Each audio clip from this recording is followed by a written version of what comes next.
درود بر همراهان همیشگی با پاسخ پرسش شماره 56 خدمت شما عزیزان هستم. ممنون از همراهیتون و ممنون از اینکه حتما در پاسخ دادن به سوالات شرکت میکنید. پرسش 56 در رابطه با عبارت‌های توانی هست. اول عبارت داخل پرانتز رو حساب میکنم، اونهایی که نیازمه. 2 به توان 2 میشه 2 ضرب در 2 مساوی با 4. 2 رقم اشار داره میشه 400.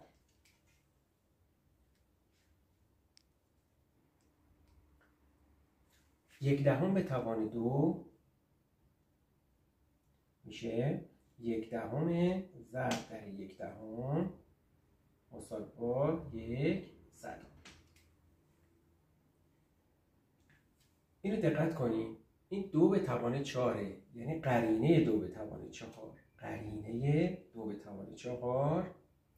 پس علامت قرینه رو میذاریم، 2 رو 4 بار ضرب میکنیم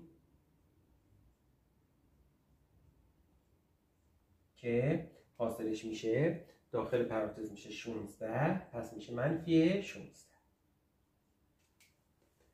و آخرین عبارت که داریم جمله منفی 2 کلاً به توان 4.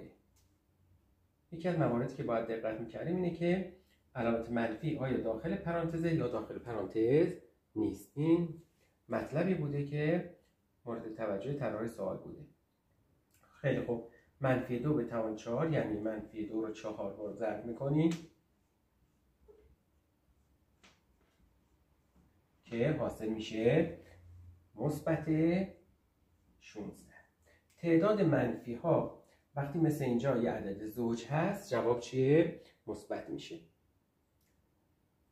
خب پس به راحتی حالا میتونیم حاصل عبارت رو به دست بیاریم. اولی که مقدارش شد مثبت منفی 16 منهای 2 در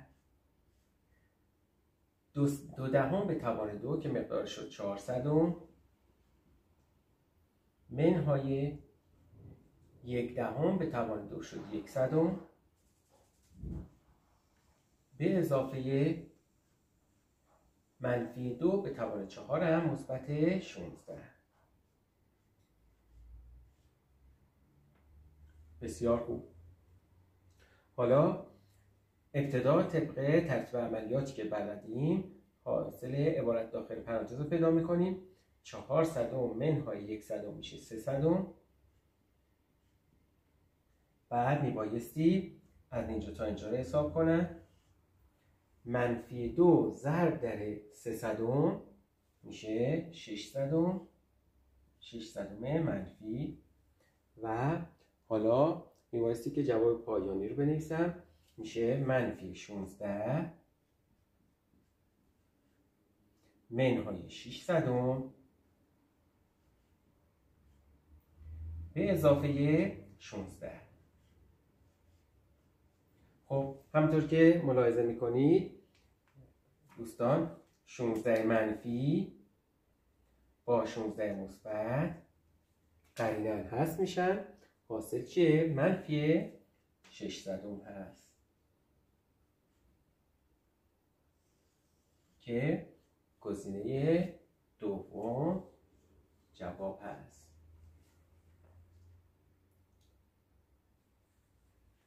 ممنون از همراهیتون.